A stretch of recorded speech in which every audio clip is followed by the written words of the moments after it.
Hello! ඉතින් ඔයාලට කොහොමද? මම හිතනවා ඔයාලා ගොඩක් හොඳින් ඇති කියලා.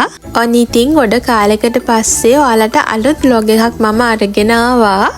ඉතින් අද මම ඔයාලට අරගෙන ආපු vlog එක තමයි ගොඩක් දෙනෙක් මගෙන් ඉල්ලපු මම ඉන්න මගේ apartment එකේ vlog එක. ඉතින් මේක ගොඩක් දිග vlog එකක් නෙමෙයි.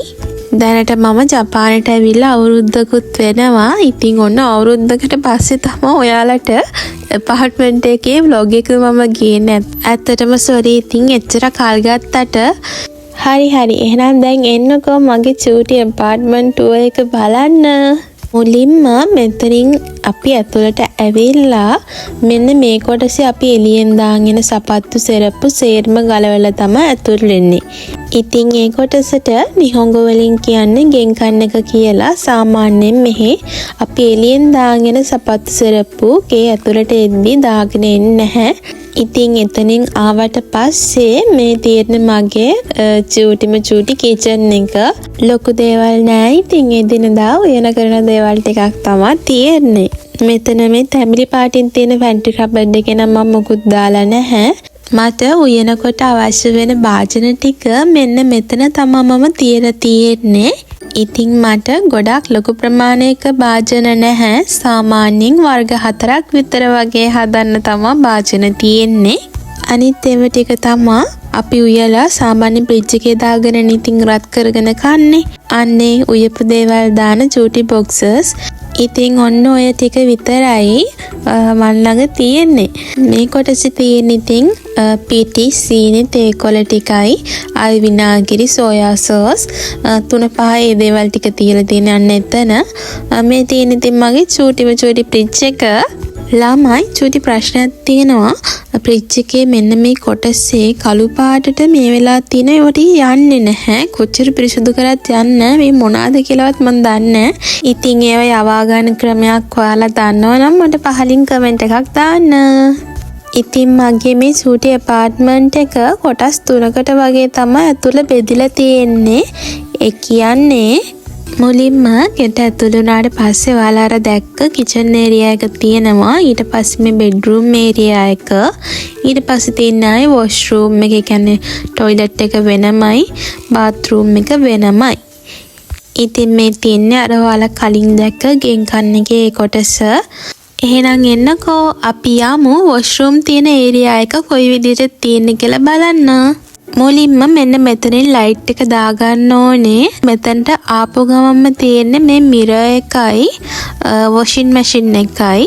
මේ මිරර් එකේ ලයිට් එකකුත් වෙනම තියෙනවා. ඉතින් මං වැඩිම ආස තැනක් තමයි මෙතන. ඉතින් මම ඉස්කෝලේ යනකොට වැඩට යනකොට මෙන්න මෙතන ඉඳන් තමයි ලෑස්ති වෙන්නේ. මිරර් එකේ ස්විච් එක දාන්නේ මෙන්න මෙතනින්. අපේ මේ ස්කූල් apartment එක තට්ටු 3ක්. ඉතින් මේ තට්ටු 3 හැම රූම් එකක්ම මේ විදියට තමයි හදලා තියෙන්නේ. අපිට ස්කූල් එක හරහා වොෂින් මැෂින් එක, ෆ්‍රිජ් එක, ආයේ Wi-Fi, IH එක, ඒ කියන්නේ උයන ගෑස් ලිප, AC ඒ දේවල් ස්කූල් එක හරහා තමයි අපිට දුන්නේ. ඉතින් අපි ආයේ යද්දි ඒ දේවල් හරි විදියට යූස් කරලා දෙන්න ඕනේ. කැඩිලා බෙදලා තිබ්බොත් ඒ දේවල් අපි හදලා දෙන්න ඕනි. හරි ඉතින් මේ තියෙන්නේ টয়ලට් එක. සාමාන්‍යයෙන් ලංකාවේ ඒ තියෙන මේ টয়ලට්ස් වලට වඩා මෙහි টয়ලට්ස් වෙනස්. සාමාන්‍යයෙන් මෙහි හෑන්ඩ් ෂවර් ඒ දේවල් නැහැ. සේරම බටන් වලින් තමයි ප්‍රෙස් කරලා කරන්න තියෙන්නේ. අපි දැන් යන් බාත්රූම් එක බලන්න. එහෙනම් එන්නකෝ. මෙන්න මෙතන තමයි බාත්රූම් එකේ ලයිට්ස් තියෙන්නේ. අනේ ඉතින් මේ තියෙන්නේ මගේ චූටි බාත්රූම් එක. මේකේ බාත් ටබ් එකක් තියෙනවා, හෑන්ඩ් ෂවර් එකක් තියෙනවා, එයා ෆෑන් එකක් තියෙනවා. ඒ වගේම ඉතින් මට අවශ්‍ය කරන face wash, body wash, shampoo, conditioner, scrub ඕවා තමයි මම මෙතන තියලා තියෙන්නේ. හොට් වෝටර්, කූල් වෝටර් ඒ දෙකමත් තියෙනවා. ඔන්නම තමයි ඉතින් මගේ චූටි බාත්රූම් එක තියෙන්නේ.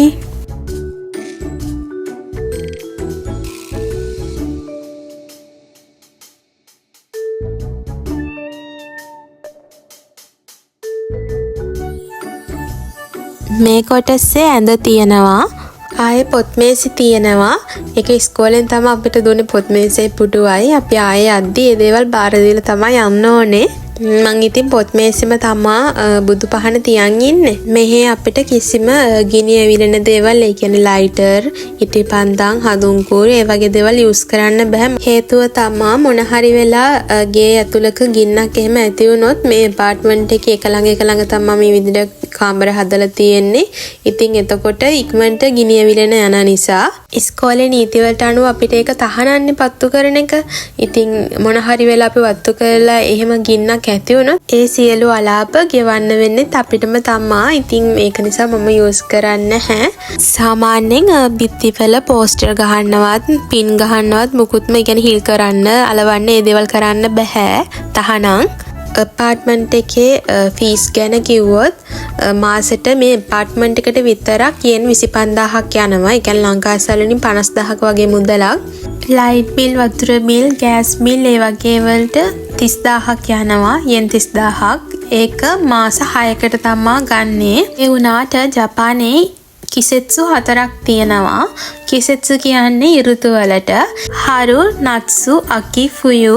ඉතින් මේ ඍතු 4ට අපි යූස් කරන වෝටර්, ලයිට් ඒවා චුට්ටක් එහා මෙහා වෙනවා. කියන්නේ වැඩි වෙන්න පුළුවන්, අඩු වෙන්න පුළුවන්. ඒ වුණාට ඉතින් සාමාන්‍යයෙන් වැඩි තමයි වෙන්නේ. ඉතින් එතකොට අනේ අපිට ඉස්කෝලේ හරහා ඒක දෙනවා බිලක් විදියට. ඉතින් එතකොට ඒකත් ගෙවන්න ඕනේ අර 30000ට අමතරව.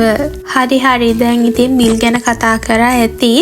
දැන් මෙතන කබඩ් 3ක් තියෙනවා. ඉස්සෙල්ලා පෙන්නේ මම මගේ ඇඳුම් ටික දාලා තියෙන කබඩ් එක. මෙතන තියෙන්නේ මගේ ඔය අනම්මන ලට ලොඩ ටිකක්. ඔය කියුටේස්, චාර්ජර්, පොත්, ක්‍රීම් වර්ග ඒවා තමයි මෙතන මම තියලා තියෙන්නේ.